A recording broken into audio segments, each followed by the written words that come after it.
Hello and welcome back to the Folklore Hiking Stick Workshop. I've been quite busy and basically at the moment I'm doing shepherd's crooks. Now I've got a slight issue with doing these, and that is out of every 3 pieces I might try to put a full curve, the hook on the end, and that is a full bend right the way around, I'm having 1 successful pieces out of 3. That means basically 1 in 3. So basically 2 pieces are a snap or are non-viable to go forward to make into a shepherd's crook. Now, as you can imagine, being a small-time crafter, my pool of sticks that I harvest very quickly diminishes, and I don't lose the pieces of wood. They go in the rack to become hiking sticks, but ultimately my pool that I can use as a shepherd's crook very quickly diminishes. So that's why I always say I'm a crafter, not a craftsman. I'm still trying to grapple with learning the whole spectrum of this particular craft, which is stick making, and in all its spectrums. Now I still have, as I've explained, a complete raft of knowledge that I still have to gain before I will happily say or think of myself as a craftsman. So what am I going to do about all these snappages and faults I have when I'm making a full crook? Because as I've said, it is not viable to turn 1 piece out of 3. But I do have a cunning plan, and that is born out of going to my friend's workshop, who is a craftsman, and he produces the most beautiful works of art, like walking canes and sticks. And as I've said before, he doesn't sell. He manufactures out of the sheer joy of producing a beautiful item. But he quite often manufactures his actual hooks and toppers from pieces of wood. And as you can see here, I have a nice solid piece of oak I've purchased today. I also have a piece of iocca, which is also a beautiful piece of wood, slightly darker than the oak. I'll let you have a closer look in a minute. So what I'm going to do with these is basically I'm going to make the hook as a top, and I'm going to attach that to the shaft. Now it would be kind of similar in process to when I do a deer antler hiking stick or thumbstick, but ultimately there's going to be what I'm going to do is, once it's attached and dried, I'm going to drill through where the peg of the shaft would go in, and I'm going to put a wooden dowel right the way through to help stop any movement of that coming off. It shouldn't come off if it's epoxied on, because epoxy, as we all know, sticks like the proverbial SHIT to a blanket. But ultimately, if there's a wooden dowel through it, it's not going to pull off or have any movement in that direction. So that's my plan of action. And these pieces of wood are going to allow me to produce some shepherd's crooks till I feel that I've explored and looked at the reasons why I'm not getting a good success rate.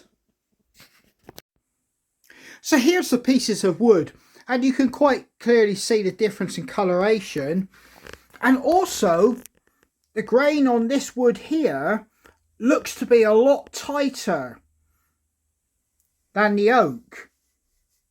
So I'm very keen to find out how this actual wood works. I've worked oak before, but not this, and I'm not even sure I'm saying it right, which is Iroko.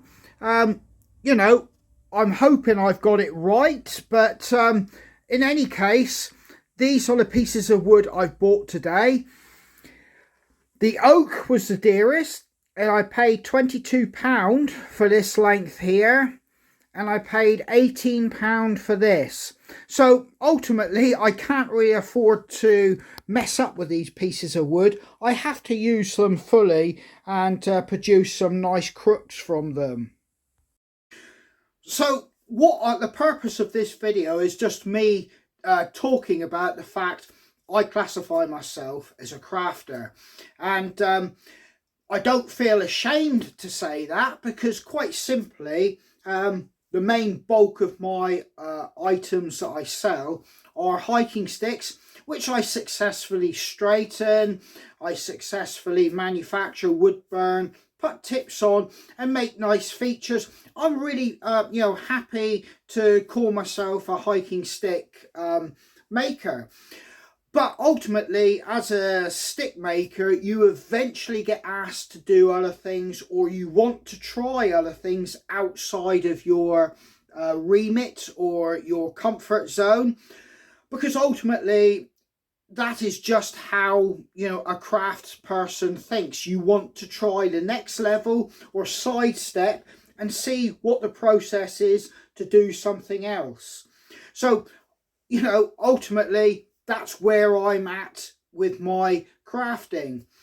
And you know, I absolutely marvel at some of the craftsmen and some of the work they produce. The ones that do sticks with ornate metalwork, you know, canes which look, you know, absolutely gorgeous, and you know, shepherd's crooks and sticks that have been ornately decorated.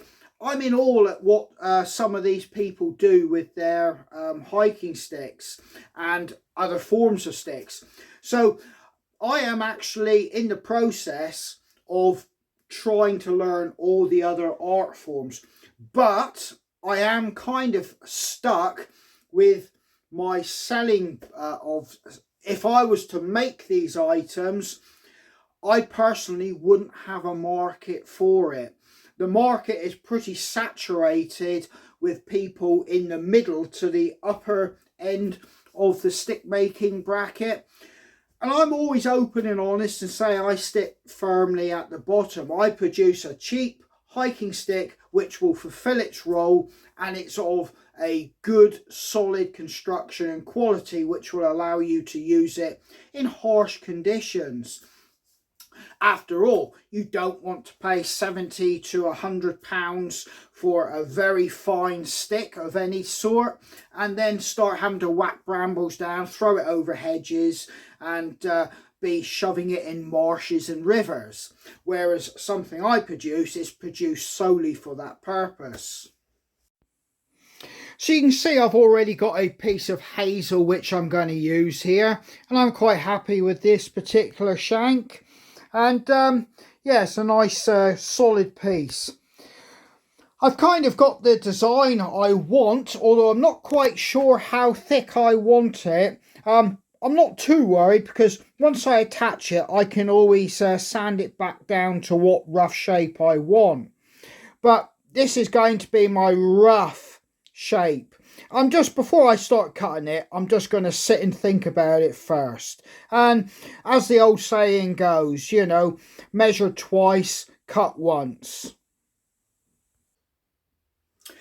You will quite often find somebody who's a hobbyist in the shed at the bottom of their garden will be producing works of, you know, absolute art and beauty, and you know, works that could hold their own against any professional craftsman.